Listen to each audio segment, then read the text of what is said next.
Time for another edition of Live from the Heartland, and I'm Michael James here in Chicago up in the 49th Ward. And we are recording on the 13th of May. It's a Monday for the week of May 18th. And I'm not going to talk too much at the beginning because I have two really wonderful guests. We're going to have the kind of dean of the Rogers Park journalists, Thom Clark, coming on. And we're having another episode of all things Thom Clark, things that he sees, observes, and comments on. And then we're going to bring on the filmmaker John de Graaf, and he's working on a new film about the activist woman who wrote America the Beautiful, Katharine Lee Bates. So stick around because we're going to have both of them on for a little bit of time. And before we get started, I'm going to share a couple of things. It's been an interesting month on the memoriam.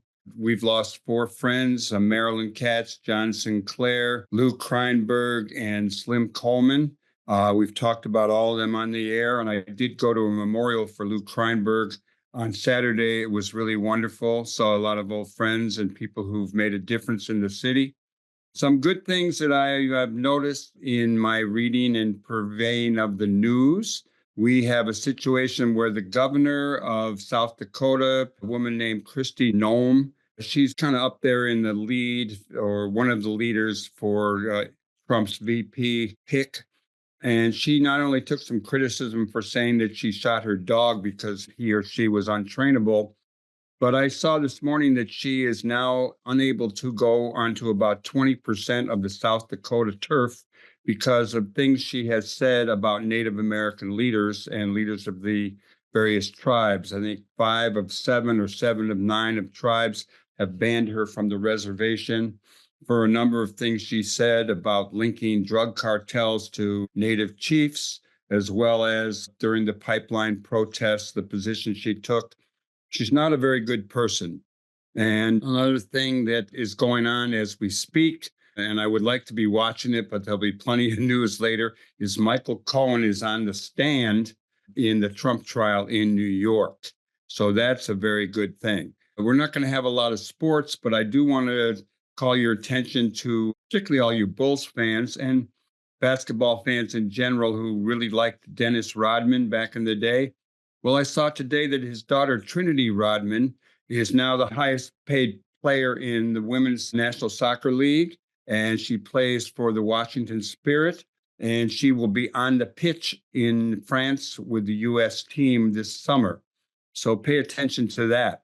Also, for political people who go way back and know about Huey Newton, who was the founder and leader of the Black Panther Party, there's a new film that was reported in the New York Times called The Big Cigar. A Black Panther stars in a fake movie. I won't go into the details about the movie, but the fellow who helped make it, he helped Huey Newton flee to Cuba back in 1974. So those of you who want to get I think a film that is geared toward Huey as the leader rather than some white savior, this might be a film to look forward to.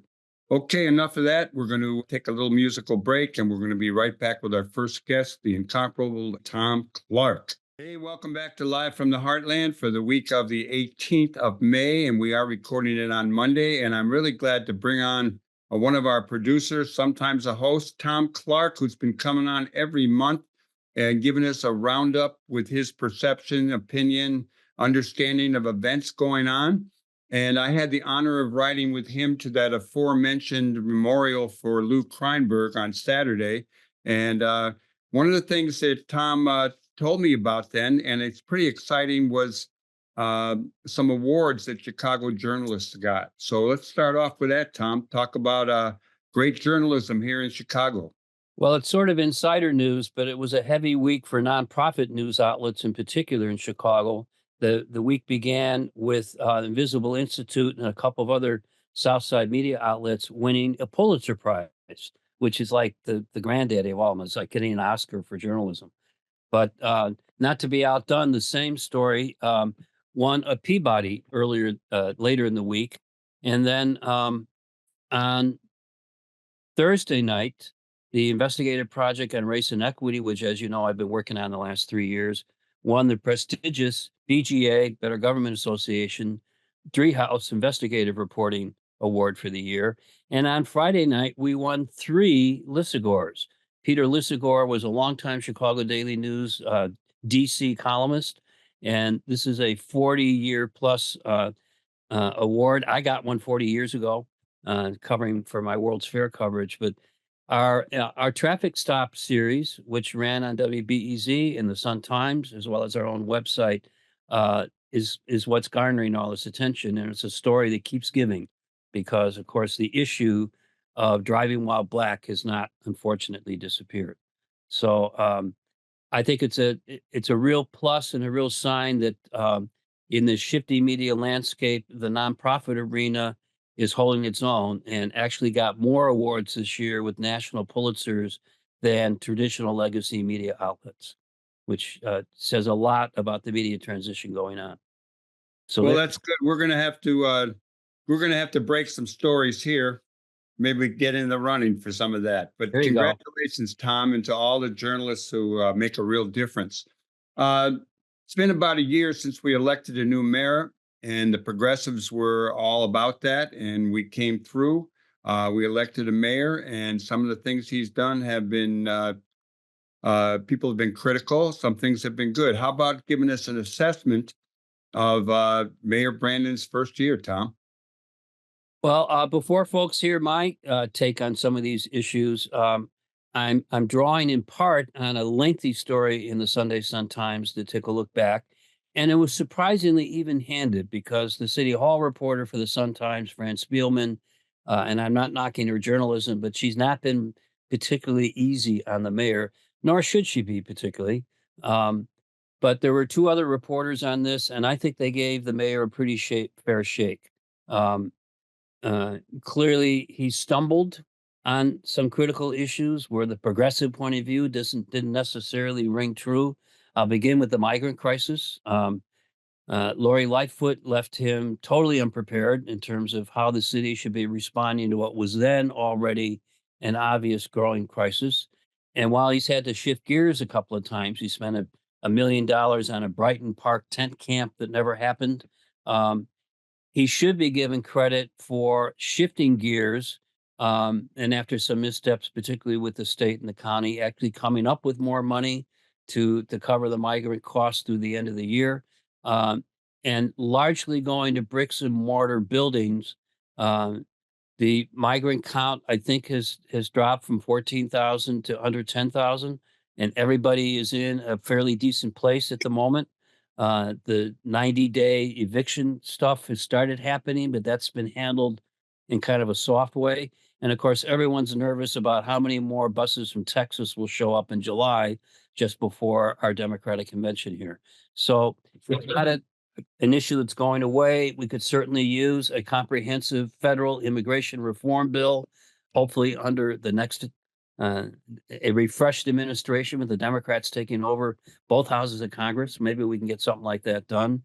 But in the meantime, major cities, Denver, Chicago, New York, amongst them, are still dealing with an onslaught from southern states that feel that they are dealing with a crisis of too many immigrants, even though that's how this country was founded and what drives our economy. In fact, there's little doubt that did not have a recession, but rather a soft landing, as the economists call it, because we've had so much immigrant labor coming across the border and from overseas to bring that energy, talent, intelligence to our country and to our country's economy. So Right I on. think one of the more intriguing dynamics from uh, Brandon's first year is the on again, off again uh, connections with our fraternal order of police. Um, he not only renewed their contract, but gave them a raise. Um, uh, had some other almost positive things coming out of the head of the FOP, but now they're knocking him again, and it's largely over uh, the FOPs trying to get arbitration kept behind closed doors and not open to public eyes, and that just rubs those of us who've been working on police reform for 20, 30, 40 years raw, because that's at the essence of bringing public accountability to police actions that go beyond their training and cause major problems for the city and taxpayers. And the city council doesn't seem to be on the side of the police on this. They want more public hearings, right? Yes, in fact, they have kept voting down even a measure that even the courts have turned over, but have revisited the issue by saying, no, we think these hearings should be public. Right on. So I suspect it'll be ultimately settled by the courts unless Springfield, which at this point would probably be in the fall, decide to make some remedial reforms in how police oversight really happens in this state. We have an election coming up for the first time in Illinois, an elected school board or partially elected school board. What's happening with that? I know I have people knocking on my doors, getting signatures for candidates. So we're beginning to pay some attention to that. What do you got? Well, I think this is the sleeper election that many people don't really know about, although we've been talking about elected school board for a long time. And part of it is that the rollout has been uh, kind of a juggernaut. First, we were going to elect a whole new school board, and then it was decided we'd do it partially. So Brandon would have an ability as mayor to appoint still about half the board, with the other half being elected.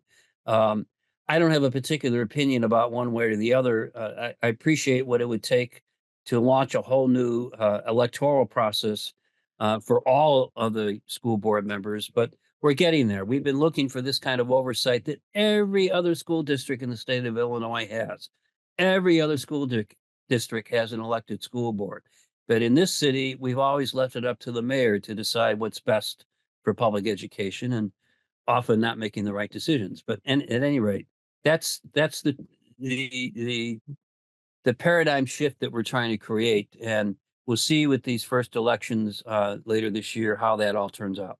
But I'm glad to know that there are petitioners out there, because that shows that there are people engaged in trying to take advantage of this new tool that we have for oversight of the schools.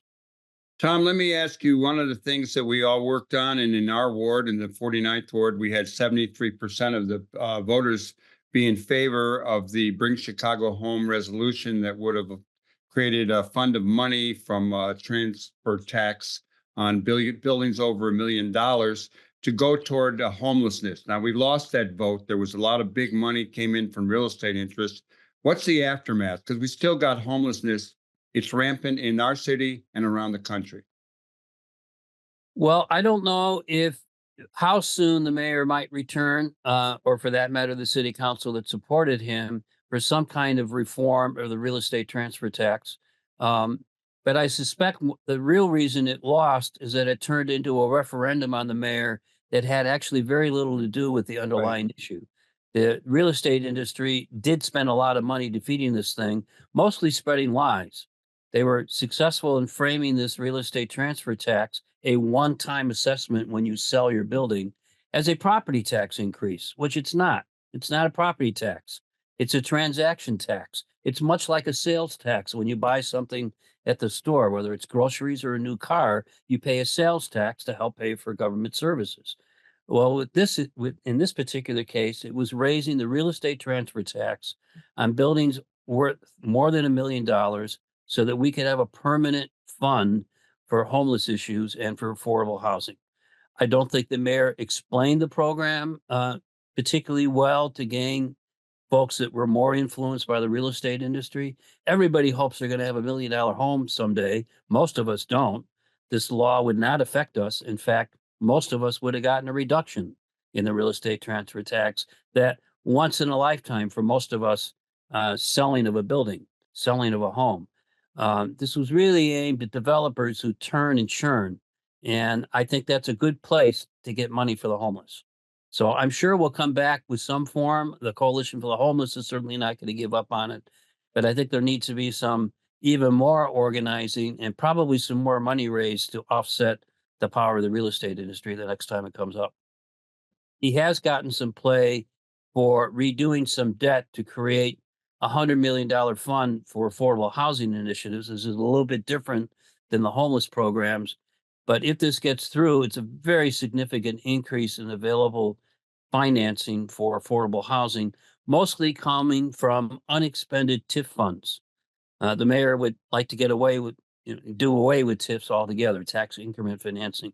But in the meantime, several TIF districts are coming up for renewal. the money's not needed for those districts, so he wants to capture that and use it for affordable housing development in other parts of the city. Let's talk a little bit about the mayor and his relationship with the governor. They seem to cross paths, different positions on the Bears building a new stadium on the lake. We hope they get in sync, and wanted to include in this a little bit about the coming Democratic convention. So there are three issues in there. The personal relationship between our two top political leaders. I don't want to leave Toni Preckwinkle out of the picture because she certainly is in the mix there.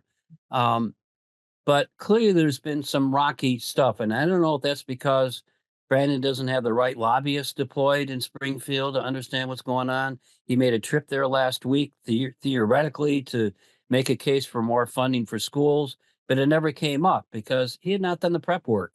And he was doing it way late in the spring session of Springfield when most of the bills have already come out of committee and are now being considered over the next 2 weeks for final consideration. So it was a little bit too little, too late in terms of getting some resources for schools it was looking for. He may have mended some other fences in the 2 days he was down there, but I think as Jeanette Taylor, the alderwoman who warned us a few months ago that maybe we're good organizers, but not particularly good administrators of government, or that we weren't ready for prime time. I'm afraid that might be showing up on more issues a little bit, and it's a thin bench. I don't think that Brandon has been able to bring enough of his own people in because he's been very slow to make critical appointments, although the ones he's made have been pretty much lauded and accepted. And one of the more recent ones that I'll just note is that the new head of the Department of Planning and Development is a savvy real estate developer, and she's an African American woman who's well known in those circles. And I think this was a great find to find someone to replace what had also been a great commissioner of planning and development before her. So um, I'm encouraged by some of the moves he's making. It's just some of these things should have happened after the first couple of months, not a year later. Any comment on the stadiums, the stadium question? Not one thin dime. That's about all I feel the need to say. That's good. I'm surprised at the position that Brandon's made on this, but he may have decided he has nothing to lose to show that he's in favor of trying to keep the Sox and the Cubs. I just don't want him to spend one thin dime. Right on. Work for that Gazillionaires too. can build their own roads and sewers. We need those in other parts of the city. And I think that's the underlying tension that Brandon's had to deal with because of the migrant crisis, because he's talking about giving gazillions to build new stadiums, even before we've paid off the old Soldier Field renovation. There are a lot of folks, particularly in the Black community, who feel they've been left out. And here they have one of their own as in charge of the city, and they don't feel like they're getting their fair share in their neighborhoods. And why should we be giving money to help newcomers when we've been waiting at the door for some time? It's a potent organizing issue. I think personally, it's full of it's a bit full of holes, and some of the complaints might come back and haunt some of these older persons as they try to get help from the city down the line. But I do think the mayor needs to beef up his staff, get ready for some critical questions about the stadium. And are we going to talk about the convention? Yeah, I was going to do that next. The convention would be, we continue to have demonstrations and encampments in support of the Palestinian people in their current situation, while Israel continues bombing where people lived and telling them to move. So we have demonstrations in Chicago, and we also have a Democratic convention coming up. And those things seem to be linked these days. Biden's support, he's clearly trying to lean a little bit to the left. Some people say he's got to go more to the center to be elected. What is your take on Chicago and the coming convention, given the Palestinian demonstrations? And what's ahead? So we've heard a lot about polling in this election cycle. It seems to have been going on for 20 years now. And while I still think it's a little early 6 months out to pay much attention to polls, in part because most voters aren't paying attention yet. I don't know how that could be with the trial and everything else going on. But I think a lot of people are just trying to survive and are not paying attention to the blow by blow of what the presidential candidates are doing. But there are new polls out just this morning that shows that Joe Biden's in trouble in swing states. About the only silver lining that I saw in the poll is that he is ahead in Wisconsin, but is in within the margin of error.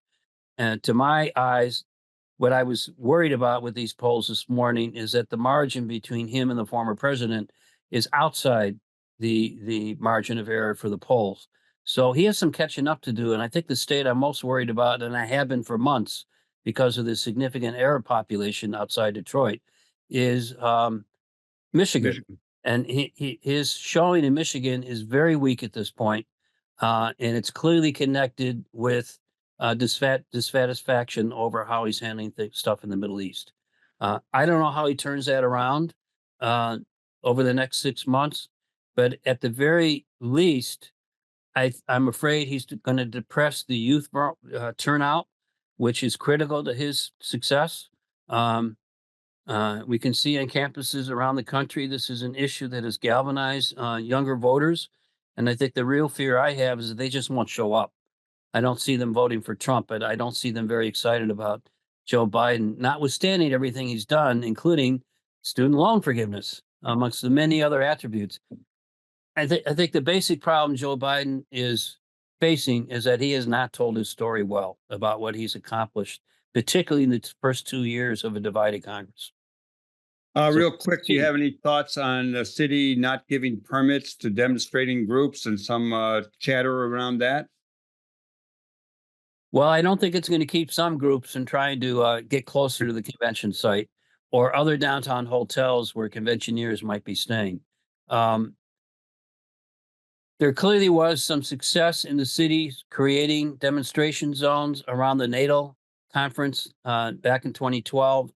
Um, I suspect that's the balancing act that the city is going to be trying, and the Secret Service is going to be trying to maintain. Both convention cities, Milwaukee and Chicago, are gearing up for demonstrations.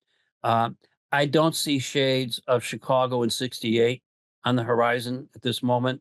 Uh, we're not talking about anti-war activities for people of draft age. Um, while young people are the ones who tend to get sent to war, at this moment, we don't have U.S. troops on the ground, except for special forces that we never hear about in the Middle East, or for that matter, in Ukraine. But clearly, significant tax dollars are in both places. And there's a part of me that's still rooting for Ukraine. And there's a new Russian offensive now, and it's very clear they're trying to take advantage of the gap in armaments. So it's a real tough time for pacifist types like me, because I've never seen a war in my lifetime achieve the objective that the warriors set out to accomplish. We need to be talking at a negotiating table to settle this thing. We're about to run out of time, so how about a quick minute on something that was really pleasant for a lot of people, and that would be going down to the shores of the Great Lake, Michigan, and watching the Northern Lights. Did you get there? I didn't. I'm watching too much basketball or too old and going to sleep early. Well, it was tough because the best viewing hours for a couple of nights was the middle of the night. Yeah. We were out there a couple of nights in the early evening as the sky got dark. We could see faint light, and my camera actually picked it up better than the naked eye. But phenomenal pictures from people with better cameras than my iPhone, showing the richness of Mother Nature still having ultimate control over our lives. Tom, it's really good talking to you. It's been nice. It's a couple days almost in a row that we've been in touch, whether it be by Zoom or in your car. And we'll have you back next month, and I'll see you before then. Thanks a lot. Great to catch up. Take care. Right on, brother. And everybody else, stay tuned here on the left end of your dial or however you're getting the show. And we're going to take a musical break, and we're coming back with the filmmaker John de Graaf. And he's talking about a new film he's got in the works, and we'll hear more about it in just a minute. Welcome back to Live from the Heartland for the week of the 18th of May, and we are recording it on the 13th. And I'm bringing on someone who is no stranger to the show. He's been on a few times over the years. The one and only John de Graaf. He's up there in the Northwest. He's a documentary filmmaker. I first became aware of John when he wrote a piece on the Wandervogel, which are kind of like German hippies who went back to the land and ended up supporting Hitler. And he wrote that, I think, for the Coevolution Quarterly, something we read back when it was produced. And we've had him on more recently when he talked about his film, The Politics of Beauty, about Stuart Udall, the former Secretary of the Interior. And I think you were making a movie about David Brower, the environmentalist, who I remember meeting at the Heartland Cafe. And that led to your movie about Stuart Udall. But now you have another film in the works, and I don't think it's done yet, but it sounds great. It's called America the Beautiful, and it's the untold story about Katharine Lee Bates, who wrote the tune. So, good morning to you, and I Good hope you're morning. good. And tell us a little bit about what you're working on. Sure. Yeah, the film's actually called Loyal to the Truth, Katharine Lee Bates and the Story of America the Beautiful. But Ah, that doesn't matter. The Kickstarter campaign's called America the Beautiful because we wanted to draw people's attention. But the film has a slightly different title. And yeah, you're right about all that. One little thing, though, the Wondervogel actually didn't, most of them did not go to Hitler. Most of them didn't. They were repressed and fled the country and did other kinds, but some of them did become Hitler Youth. So unfortunately, that was the case. In any case, they were crushed, and it was a sad thing because they were very much like our own counterculture of the 1960s and 70s. So the new film is about a remarkable woman and the untold story behind the song America the Beautiful, because everybody loves that song, but people love it for different reasons. And most people think it's just a sort of rousing, patriotic, rah rah America anthem. And it's really anything but. Yes, it's a patriotic song. It celebrates the beauty of the country, but it mostly says America has some really big flaws that we need to correct. And until we correct those flaws, we will never live up to our ideals. It was written in 1893 during the Gilded Age, and it has a strong criticism of the division of wealth between rich and poor. America, America, may God thy gold refine, till selfish gain no longer stains the banner of the free. It's a critique of American imperialism in the Philippines, in the Spanish-American War.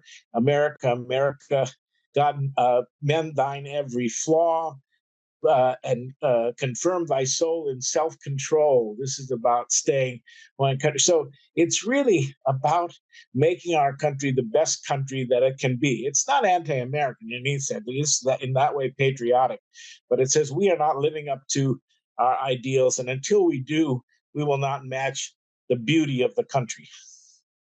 well, this sounds good. There sounds like there's words in this song I never noticed and never heard before. Because we Uh, don't sing them. We sing the first verse, which is a lovely verse, which is about the beauty of the country. That's the verse we sing. And that's a fine verse, and it does contain the line, and crown thy good with brotherhood from sea to shining sea, which is the message that until we've included everybody in the picture, we're not where we should be. But the more radical lines come later. I'm going to have to get this whole tune, and they sing it at sometimes at baseball games. Yeah, You hear it, but this opens up a whole lot of new things. Um, it does. and It's a it really interesting song. it sounds like the issues that Katharine Lee Bates covered in the song are similar to the issues we have today. In many ways, they are. We're still dealing with the whole issue between rich and poor. In fact, it's even worse maybe now than it was then. We're still certainly dealing with the issues of war and peace. Maybe we're not as out there in a media imperialistic sense as we were in the Philippines, but we're still got a lot of war and troubles in the world. And she was certainly a peacemaker, certainly a supporter of that, a supporter of, for instance, the League of Nations, which our U.S. Senate didn't ratify, so we never joined it, and it didn't happen. So, she believed in peace and brotherhood and social justice, inclusion, very strong supporter of immigrants. So that that part, we're still dealing with that today. And that was a major issue for her. And protecting the beauty of the country, which I think still is an issue for our environment. Obviously, they didn't know as much about the environment in those days, but they were still into protecting, nature and all the forests that were being cut and things like that. John de Graaf, how about filling us in a little bit about Katharine Lee Bates? I know she taught at Wellesley. I don't know much more about her. Tell us a little bit about her. Give us the story. Yeah, she grew up in Falmouth, Massachusetts, and then in Wellesley. So Falmouth is a little town on Cape Cod. Was surrounded by a lot of death because these were all sailors and they would go out to sea on these long voyages, and many would never come back. And that kind of influenced her. She went to Wellesley College, studied Greek and English, and became a poet and a well established poet, and later a professor at Wellesley College during a time of great social turmoil, the Gilded Age. She started being a professor there in 1885 and was surrounded by a wonderful group of other women professors. In fact, at that time, 53 of 55 Wellesley professors were women. The only two guys were because they couldn't find a woman. If they could have, they would have, but they couldn't. And so this community of women was all about women's suffrage. They were all about creating settlement houses on the basis like Jane Addams. They were fighting for the poor. They were fighting for racial justice. They certainly were supporting immigrants and those kind of things. And so it was just a huge progressive community of women at Wellesley at that time, and it made the college a fascinating place. She was also connected with many other important people of the time. Um, Although he died shortly after she met him, the poet Longfellow, who was actually a very progressive guy, again, somebody who's sort of seen as, uh, by the shores of Gitche Gumee thing. But this Longfellow was actually a true abolitionist fighter and progressive fellow. And he told her how much he liked the first poem she had that was published in the Atlantic. And that made her feel she could become a poet too. We like poets. So, what led you to do this film? I mean, how did you find out about Katharine Lee Bates? And why did you decide to make a film about her and the writing of America the Beautiful? And one more time, give me the whole name of the film. Loyal to the Truth, Uh, Katharine Lee Bates and the Story of America the Beautiful. that's a long title. It is. It's a long title. It doesn't look as bad on the screen, but it doesn't work with Kickstarter. How did you end up deciding to do it? Well, Mike, I'm not a fence sitter, but I do try to bring people together across lines to some degree. The Stuart Udall film is about that too. And I do believe in that we've gotten into a period where we've got two sides that are way on both. One side, the Ron DeSantis side, believes that America never had any flaws and that we should repress our history completely. But unfortunately, on the other side, we have people who believe that America has never done anything right, that everything is just a history of oppressed and oppressor. And that's not true either. And it demeans the great work that so many Americans did over the years to make us more democratic and more inclusive. So those are the stories that I want to tell about people who saw the flaws and wanted to correct them, but did not give up and just say, well, America sucks. So, and that's Katharine Lee Bates. She believed in what she saw as the ideals of the country. Now, of course, even we know that the people who wrote those things didn't fully believe in them, but they were the ideals, brotherhood and justice for all. We don't know it, but even the Pledge of Allegiance, which was written in 1892, the year before America the Beautiful, was written by a Christian socialist minister named Francis Bellamy.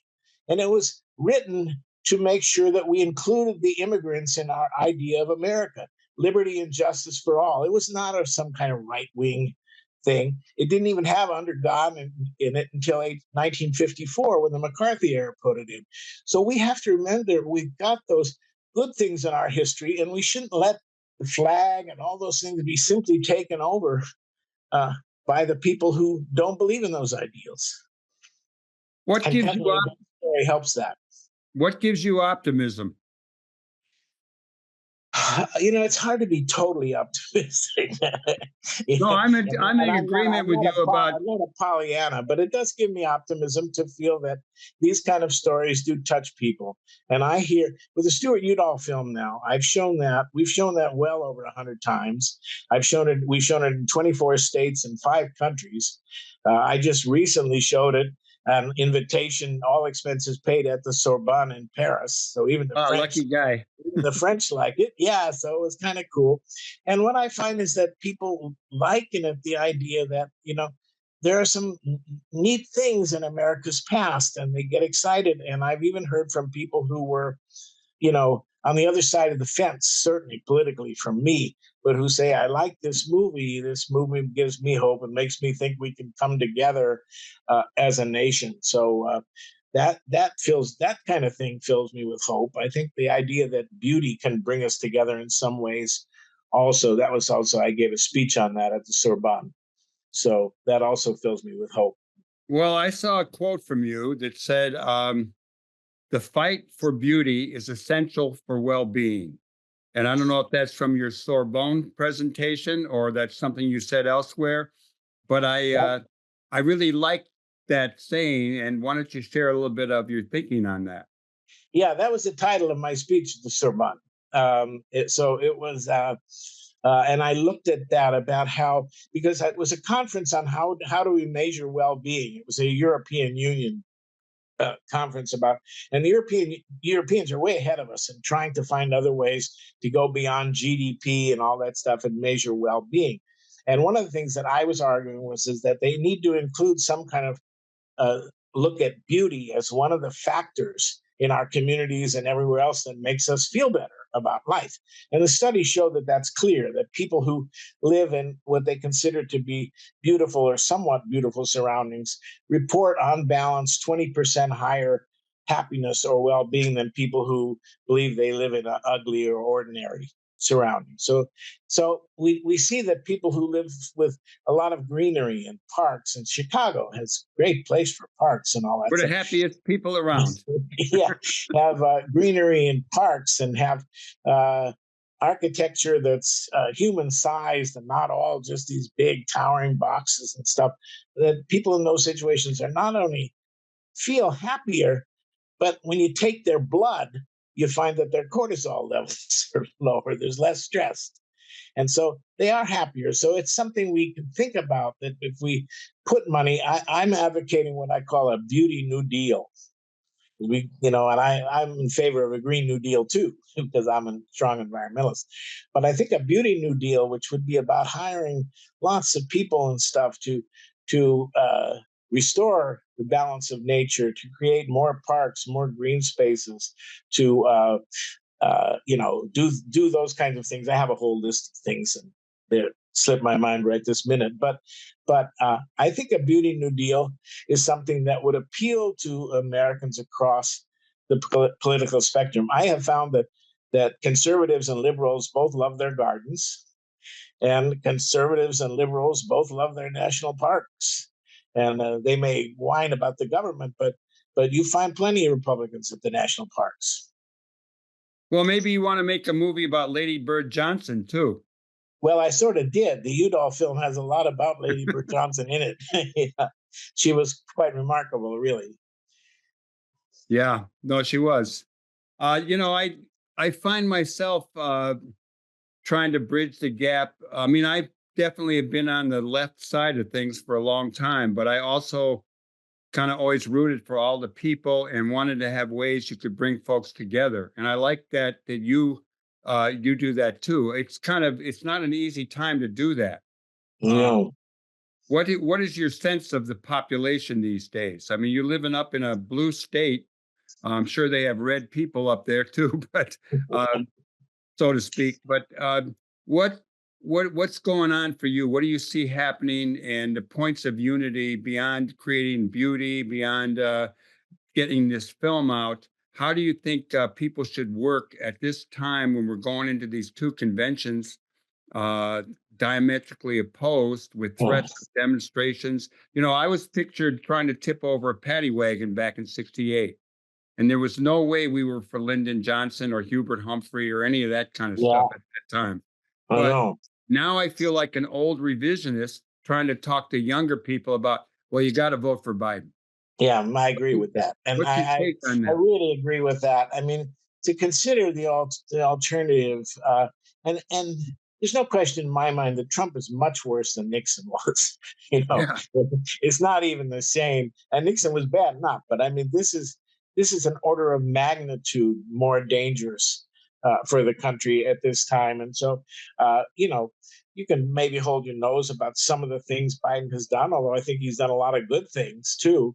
But I Yeah. think you want to get out there and support him because I think our country really demands that. And so this film is really, yeah, about that. It's about finding ways to bring us together to support positive. But Katharine Lee Bates, for example, it was interesting. I mean, she was very much a reformer, but she was kind of careful about how she operated.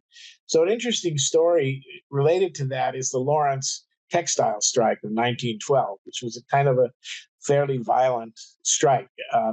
And there were teachers from her department. She was the head of the English department at Wellesley, who went up to Lawrence and joined the strike. And a woman named Vida Scudder, who was a wonderful radical leader, gave a fiery speech at the Lawrence strike, and then got arrested.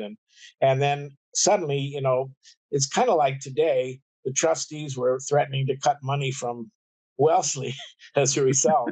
And the trustees told Catherine that basically that she should fire Vida. And Catherine considered that and almost did it because she was so concerned about Wellesley.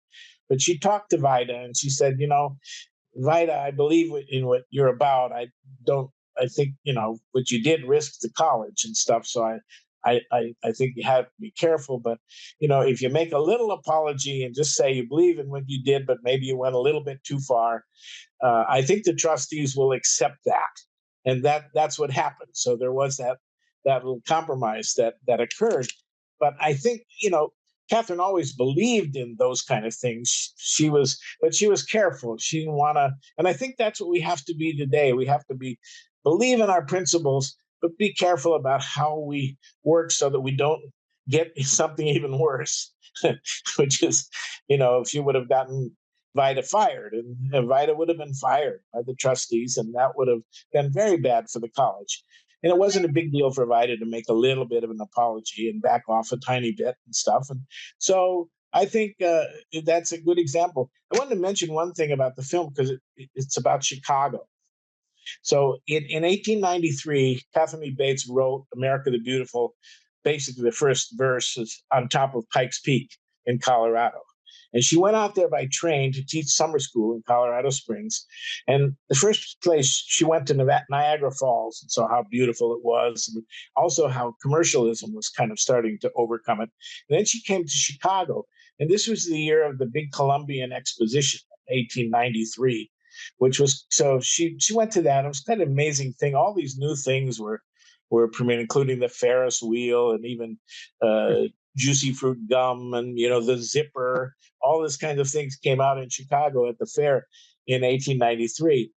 But it was a beautiful place, you know, with all. And so the last verse of her song talks about that, and it says that America, America, thine alabaster cities gleam, undimmed by human tears. Well, that's a direct reference to the Chicago city, the city of marble that was built there. It doesn't mean, it's not about whiteness or race, anything like that at all. It's about the idea that, as she said, every American deserves to live in decent and beautiful surroundings. And now we people are living in these horrible tenements and these terrible places and stuff, and they need to have decent things. Maybe not like quite like Alabama, but they need beautiful cities to live in. And this was connected also with a movement in America at that time called City Beautiful, which believed in the same thing, that American cities needed to be beautified, that we needed lots of parks, all those kind of things. And also, even that was in some ways connected with the American socialist movement, which was about improving these cities, particularly Milwaukee. which became the city of sewer socialists. But they really won because they made a beautiful city, and so that I think that's a part of our history that we need to know. John, this is really, it sounds exciting. I want to know, how far along is the film and when do you expect it to come out? Sure. Well, we're still in the fundraising process. We have a Kickstarter campaign. If anybody wants to, you can go to Kickstarter and just look for America the Beautiful. It's the quick way to get to it and help us. We have that ends on May 22nd, so we have to get that done by then. But we think we'll make it. And then we've got other fundraising to do, but we've got some real generous donors who I think will step in. And so we're going to start shooting in July. We're going to be shooting first in Colorado. We're going to go up Pikes Peak and things like that. And then we're going to go to Massachusetts and shoot things there, New York City, a few things like that. We'll edit the film. We've also been doing a lot of archival research at Wellesley College and other places. So we have a lot of archival material. And then we will edit the film in the fall. And hopefully, the idea is to premiere the film in early 2025, maybe even July 4th or Memorial Day or something like that. 2025 is also the 150th anniversary of Wellesley College, which is interesting. And we are in conversations. I can't say much about them because we don't have anything finalized yet, but we are in conversations with the Boston Pops about doing part of the music for the film and making some kind of collaboration between the film and the Boston Pops, which would be wonderful. But I don't want to jump the gun. Yeah. Well, I tell you, please keep me posted where you're going to be shooting, because, in my old age, I want to still take some more road trips, and maybe I'll link up and find out where you're filming and hang around with you a little bit. Sure, that'd be great. It would be fun. One of the things that I understand you've said is that this may be your last film. So how about telling us a little bit about any films you've made that I don't know about? And maybe a little bit, we got a couple minutes, where you come from, how you got into the film work. Well, the first film I made was about the time I first met you, and it was about an old radical congressman in northern Minnesota from the Farmer Labor Party named John Bernard. This was in 1977. This year is the 100th anniversary of the Minnesota Farmer Labor Party. So believe it or not, I have been invited back to Hibbing, Minnesota, to the Iron Range on June 22nd to show my very first film to a big event celebrating the Farmer Labor Party. And the next day, I go down to Minneapolis to the public library there for an event to show my film Labor's Turning Point about the 1934 Minnesota Teamster strike. It is the 90th anniversary of that particular event. So I haven't seen these films for 20 years or more. But anyway, it's my first and third film that I ever did. I've done almost 50. So it's kind of exciting to know that this kind of comes back and that these kinds of films are still useful to people after so long. Most of my films have been environmental, have been social justice, have been things like that. And I don't know, I said Udall would probably be my last film too, and I'm saying it about this one. I do feel a little tired with the travel now. So I may devote more time to just a lot of writing, which I'm doing too. You're a good writer. Well, thank you very much. Well, where did you grow up? Just so I know, get a little info on you. Minnesota? San Francisco. Now, I came to Minnesota. I was a freshman at Cal Berkeley in 1964, the year of the free speech movement. I was a graduate student at my first year at Berkeley when I got busted in 64.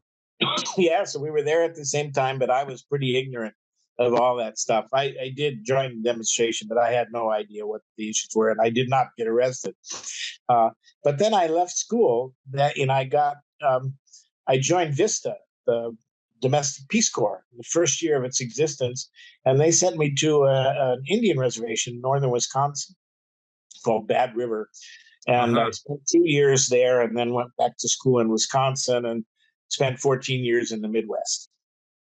Well, John de Graaf, it's really great talking to you. And I look forward to doing it again for however many films you continue to make. We'll keep having you on the show. And I really would love to link up with you when you're out in the field shooting, maybe Pikes Peak. Uh, Yeah, that'd be fun. Yeah, that'd be fun. okay, give So, us one more time the title of the film and how people can read about you or the film.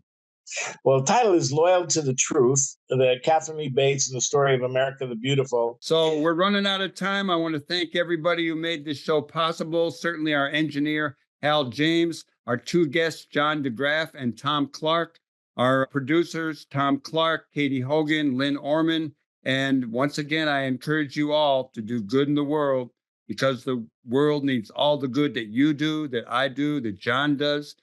Together, we can make a difference. So keep at it. We got nowhere else to go. Over and out. See you next week.